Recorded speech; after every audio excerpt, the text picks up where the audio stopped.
2018 മഹാപ്രളയം കേരളത്തെ ഉറപ്പിച്ചപ്പോൾ വീടുകളും സ്വപ്നങ്ങളും ഒലിച്ചുപോയ ആയിരങ്ങൾ ഇന്നും ആ ദുരന്തത്തിന്റെ ഓർമ്മകളിൽ ജീവിക്കുകയാണ്. എറണാകുളം ജില്ലയിൽ പ്രത്യേകിച്ച് പറവൂർ മേഖലയിലാണ് അതിന്റെ ഏറ്റവും വലിയ ആഘാതം ഏറ്റുവാങ്ങിയത്. എന്നാൽ ദുരന്തത്തിന് ശേഷം ഉയർന്ന ഒരു കഥ ഇന്നും വീണ്ടും രാഷ്ട്രീയ ചർച്ചകളുടെ കേന്ദ്ര ബിന്ദുവാകുകയാണ്. പ്രളയത്തിൽ വീടുകൾ മുഴുവനായി നഷ്ടപ്പെട്ട നിരവധി കുടുംബങ്ങൾ സഹായത്തിനായി കാത്തുനിന്നപ്പോൾ സർക്കാരിന്റെ ഇടപെടൽ പോരായ്മയുള്ളതാണെന്ന വിമർശനം ഉയർന്നു. ഈ സാഹചര്യത്തിലാണ് പറവൂരിലെ MLA ആയ VD സതീശൻ ശക്തമായി രംഗത്തെത്തിയത്. പ്രളയബാധിതർക്കായി അടിയന്തര നടപടി വേണമെന്ന് ആവശ്യപ്പെട്ടെങ്കിലും കാര്യമായ പ്രതികരണം ലഭിച്ചില്ലെന്ന ആരോപണം ശക്തമായി ഉയർന്നു.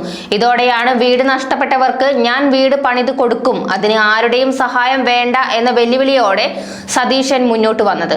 അതിനൊരു ജീവിക്കുന്ന ഉദാഹരണമാണ് പറവൂരിലെ അതുൽ എന്ന കുട്ടിയുടെയും കുടുംബത്തിന്റെയും കഥ. പ്രളയത്തിൽ എല്ലാം നഷ്ടപ്പെട്ട ഈ കുടുംബത്തിന് പുതിയ വീട് നിർമ്മിച്ചു നൽകാമെന്ന വാഗ്ദാനം സതീശൻ നൽകി.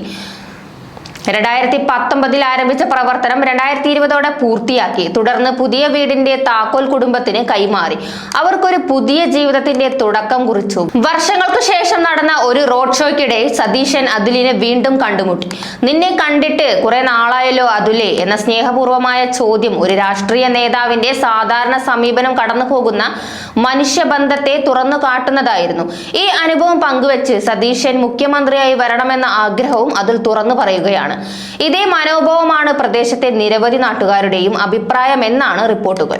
ഇതിനിടെ മുണ്ടക്കൈ ദുരന്തവുമായി ബന്ധപ്പെട്ട് സമാഹരിച്ച 750 കോടി രൂപയിൽ 150 കോടി മാത്രമാണ് ചെലവാക്കിയതെന്ന ആരോപണം രാഷ്ട്രീയ വിവാദങ്ങൾക്ക് വഴിവെക്കുകയാണ്.